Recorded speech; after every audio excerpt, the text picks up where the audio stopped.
సింధూరారుడ విగ్రహాం త్రినయనాం మాణిక్యవీనస్ఫురత్ తారానాయకశేఖరాం స్మితముఖీం ఆపీవృక్షోపినాం వాణిభ్యాం అలిపూనరక్తశకరం రక్తోత్వలం విద్భతీం సౌమ్యాం రక్తఘటోస్థ రక్తచరణాం జాయేత్ పరాం అంబికాం. భోగం హస్తియతి అంటే భోగి అని.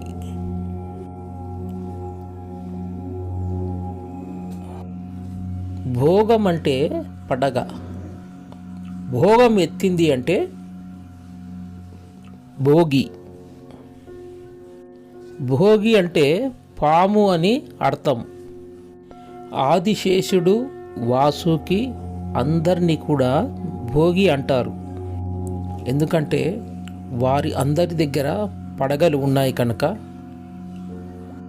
ఇది నిజానికి యోగాభ్యాసానికి సంబంధించిన పండగ. ఆ తర్వాత లౌకికమైన పండగ కూడా అయ్యింది. మన శరీరంలో పాము చుట్టలు చుట్టుకొని తల క్రిందకు పెట్టి తోక తలపైన పెట్టి అలా వెన్నుపూసను ఆనుకొని దానిని కుండలిని అని అంటారు. అదొక శక్తి ఉన్నది. వెన్నుపూస దగ్గర సుషుమ్నా నాడి అని ఉంటుంది. ఆ నాడిని చుట్టుకొని ఇక పడగ ప్రాంతం కింద మనము కూర్చునే ఆసనం కింద తోక కపాలం మధ్యలో బిందువు అని అంటాం. లోపల శ్వాస బుస్సు బుస్సుమంటూ శబ్దం చేస్తుంది. అది సోహం సోహం అని అంటుంది. అది హంస. ఈ అద్భుతమైన సాధన చేసే పాముని భోగి అంటాం. ఇది 3 చుట్టలు చుట్టుకొని ఉంటుంది. మొదటి చుట్ట భోగి, రెండవ చుట్ట సంక్రాంతి, మూడవ చుట్ట కనుమ. నాయన సాధక, నీవు పుట్టావు, పెరుగుతున్నావు, నశిస్తావు. సృష్టి స్థితి లయమని 3 ఉన్నవి. సృష్టి భోగి, స్థితి సంక్రాంతి, లయం కనమ అని చెప్పే మహా గొప్ప తత్వం ఈ పండుగలో ఉంది. మొదటిది భోగి అంటే తలంటుకోవటం, శుభ్రంగా తలంటుకొని స్నానం చేయటం, సుగంధ ద్రవ్యాలు పెట్టుకోవటం. ఇక ఉత్తరాయణ పుణ్యకాలం సంక్రాంతితో ప్రారంభమవుతుంది. మకర రాశిలోకి సూర్యుడు ప్రవేశిస్తే దాన్ని మకర సంక్రమణం. సంక్రమణం అంటే పట్టుకోవటం, రావడం అని అన్నమాట. ఎందులోకి వచ్చాడు సూర్యుడు? మకర రాశిలోకి. అందుకే మకర సంక్రమణం అని అన్నాం. ఈ 12 రాశులు ఉన్నాయి కదా, అందులో మకరంలోకి సూర్యుడు ప్రవేశిస్తే మకర సంక్రమణం. ఇక్కడి నుంచి 6 నెలల వరకు, ఆ రోజు నుంచి 6 నెలల పాటు ఉత్తరాయణం. ఆ తర్వాత కర్కాటక రాశిలోకి వస్తే దక్షిణాయనం. ఈ ఉత్తరాయణ పుణ్యకాలం దేవతలకి, దక్షిణాయన పుణ్యకాలం మానవులకి చాలా పవిత్రమైనవి. కాబట్టి దేవతల యొక్క కాలం ఆరంభమవుతున్న సమయంలో దేవతలను తను పూజించాలంటే నువ్వెలా ఉండాలి? దానికి తగినట్లు శుచి శుభ్రంతో ఉండాలి. ఆ శుచి కోసం భోగం అనే ఒక పండుగ ఏర్పడింది. అంటే ఏమిటి? భోగి రోజున తలంటుకోవటం,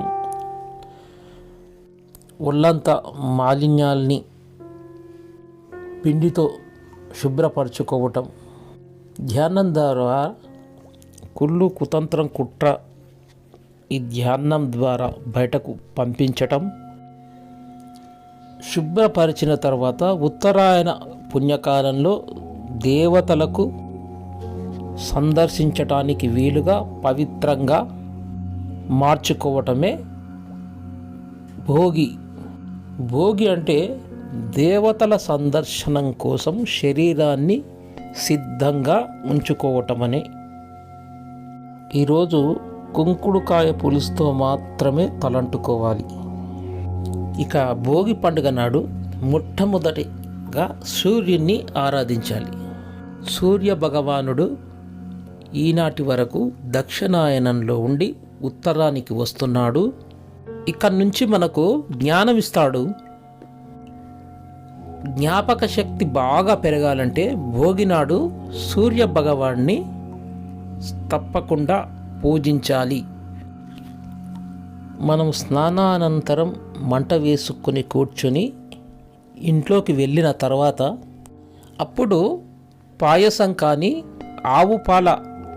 ఆవు పాలతో తయారు చేసిన కోవా కానీ ఇటువంటివి తీయగా ఉండేవి, మెత్తగా ఉండే పదార్థాలు సూర్యుడికి నివేదన చేసి అష్టోత్తర శతనామాలు కానీ ఆదిత్య హృదయం కానీ వీటిని చదివి సూర్య భగవాను ఆరాధిస్తే సంవత్సరం మొత్తం మంచి జ్ఞాపక శక్తి ఉంటుంది అని మంత్రశాస్త్రం చెబుతుంది. ఇది కాకుండా జపా కుసుమ సంకాశం కశ్యపేయం మహాద్యుతిం తమోరిం సర్వపాపగ్రహం ప్రణతోస్మి దివాకరం అనే శ్లోకాన్ని భోగి పండుగ నాడు 108 సార్లు ఎర్రని పూలు నీళ్లతో సూర్యునికి అర్ఘ్యం ఇస్తే అటువంటి వాళ్ళ ఇళ్లల్లో మానసిక వ్యాధులు ఉన్న పిల్లలు పుట్టరు. కొంతమంది ఇళ్లలో పిల్లలకు మానసికమైన జబ్బులు, పిచ్చి వస్తూ ఉంటుంది. కొంతమంది పిల్లలు చదువుతూ పూర్తిగా మందకోడిగా అయిపోతూ ఉంటారు. భార్యాభర్తలు ఇద్దరూ కలిసి ఈ శ్లోకాన్ని 108 సార్లు చదివితే భార్యాభర్తల ఇద్దరికీ ఎలాంటి అనారోగ్యము రాదు. భవిష్యత్తులో వీరికి కొట్లాటలు, వివాదాలు రానే రావు. ఏది ఏమైనా భోగినాడు తప్పకుండా సూర్యుని ఆరాధించాలి. ఇక తర్వాత దత్తాత్రేయుని ఆరాధిస్తే మంచి గురి పూజ చేసినటువంటి పుణ్యం వస్తుంది. శ్రీకృష్ణుణ్ణి, ఆదిశేషుణ్ణి, బలరాముణ్ణి ఇద్దరిని కలిపి ఒకే పటంలో పెట్టి, అంటే శ్రీకృష్ణుడు బలరాముడు కలిసి ఉన్న చిత్రపటాన్ని పెట్టి ఆవు పాలతో నివేదన చేస్తే అటువంటి వారి ఇంట్లో సుఖశాంతులతో హాయిగా ఉంటారని మంత్రశాస్త్రం చెబుతుంది. కాబట్టి సూర్య భగవాను, దత్తాత్రేయుణ్ణి, బలరామకృష్ణులు జంటగా ఉన్నటువంటి చిత్రపటాన్ని ఆరాధించడం భోగి పండుగ నాడు తప్పకుండా చేయాలి. ఇలా చేసినట్లయితే సంవత్సరం మొత్తం ఆయురారోగ్యాలతో, సుఖ సంతోషాలతో, అద్భుతమైన మేధాశక్తితో వర్ధిల్లుతారు. స్వస్తి.